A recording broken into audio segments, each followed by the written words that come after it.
The SNP's hopes of a second independence referendum bill passing through the Scottish Parliament is teetering on the edge as a New Zealand-style cooperation deal with the Scottish Greens faces collapse tonight. The two parties have been locked in negotiations since May, after the SNP fell just one seat short of an overall majority at the Holyrood elections. While both parties said there would not be a formal coalition between the two, an agreement would see them work together on key issues, and could even see some Green MSPs appointed as ministers in Nicola Sturgeon's government. The key area of agreement between the two sides before the negotiations was the constitution, with both the Greens and the SNP in favour of Scottish independence. An agreement would also help towards formalising the 72 pre-separation MSPs in Holyrood, 7 more than the 65 needed for a majority. But a source familiar with the negotiations last night told The Express there were disputes over issues including the climate emergency, marine conservation and fishing quotas, which could derail the talks. They added there were some big difficulties in dealing with the SNP, with strong hints ministers were not willing to compromise on key issues, especially climate change.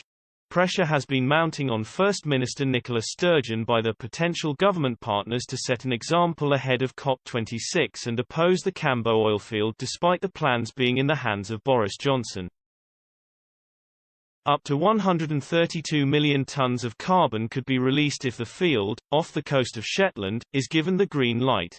The Scottish First Minister has been challenged by the Greens to recognise the proposed oil field would be incompatible with the UK and Scotland's climate targets and international obligations. A motion by Scottish Greens Environment spokesperson Mark Ruskell has been laid before Parliament on Cambo, which the SNP has been asked to back.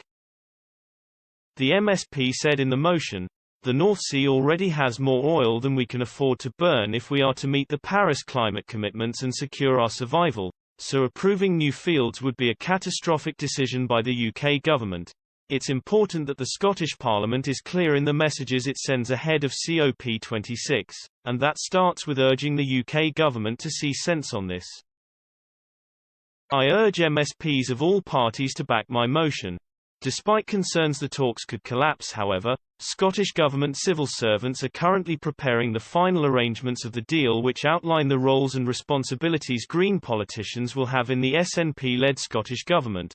Co-leaders of the party, Patrick Harvie and Lorna Slater, are the lead favourites of the 8 Green MSPs to be appointed ministers. This publication understands an announcement on an agreement is expected to come next week following Cabinet approval next Tuesday.